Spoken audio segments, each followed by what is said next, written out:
Hi, couch friend.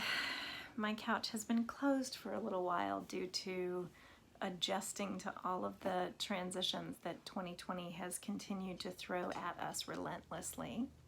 But I'm here still, and I'm happy to be back visiting with you. I'm glad you came back to my couch. Um, mystics like us, emotionally resilient human beings who are highly sensitive and energetically sensitive. Oh, I have to tell you what happened today. Oh my God, this was so cool. So I've been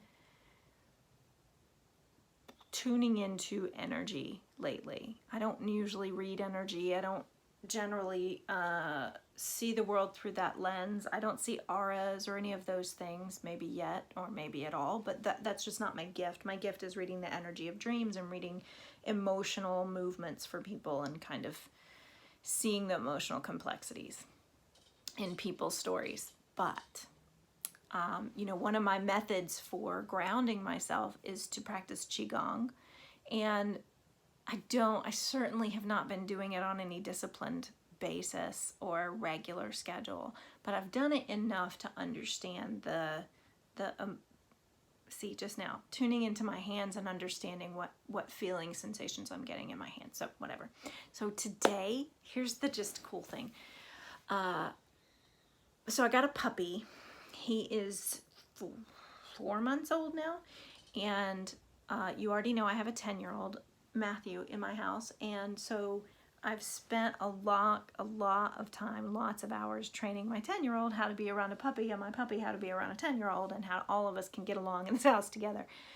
So, but Matt just has so much energy. He has ADHD, and so he comes through this house like a roaring train. He'll just like rip through the house sometimes. So I was getting ready to work with the dog today. Baxter and I were in this really calm place, and Matt came in and was like, "Oh yeah, can I take the dog?" Blah, blah. And I knew, I could feel that energy. I knew it was coming. He was gonna just reach in, grab the dog, and run out. And I said, "Wait a minute, wait." I stopped him, and I said, let me just see where your energy is. Let me just see where your energy is for a second. I want to see if I can feel it." So he stopped, and he was like, got really curious. So I very slowly, I put my hand this far in front of his face, and I just slowly did this just to see what I could feel, right? Nothing. I got to right about here, the transition between his throat and his heart. And I was like, that's buzzy. It was very subtle, but it was real. I mean, it was a genuine sensation that I got in my hands, and I was like, whoa, that's really buzzy. And he just kind of was like, "Yep, that's where it is." And he took the dog and ran off. So for Matt, it wasn't all that cool, but for me, it was such a cool moment that did two things for me. First, it was kind of this bonding thing. I got to practice my, tuning in, my readings. But also it gave me a boundary. It gave me a moment to collect my energy and get ready for the transition of him to take the dog. That's what's been going on in my house as I've been managing this, my at home for a while.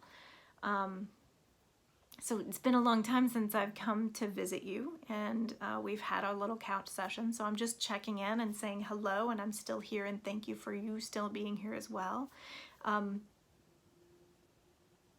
Yeah, we just have to keep tuning into the mystical side of ourselves, because that's where we get all of our information. And right now, there's a lot of information exchanging between us and the world. There's a lot going in and coming out, and we are the emotionally resilient ones. As sensitives, we get overwhelmed. When we get overwhelmed, my whole life I have practiced returning from overwhelm. It's a muscle I have. I'm like, "Oh yeah, I'm overwhelmed, no problem. I'm just gonna cry my head off for a few minutes, and then, oh good, refreshed," right? Or I'm gonna go escape from this sensory overload. I'm gonna lie down on a bed in total darkness. I'll be back in 10 minutes, no problem, So that emotional resilience right now is what some people are just now starting to have to learn about. So we are kind of out in front of this learning curve a little bit from other people.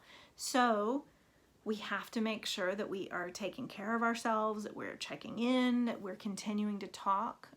If you need somebody to talk to who gets it, call me, make a comment in the, in the comments, or reach out to me in any of the ways, okay? And let's touch base.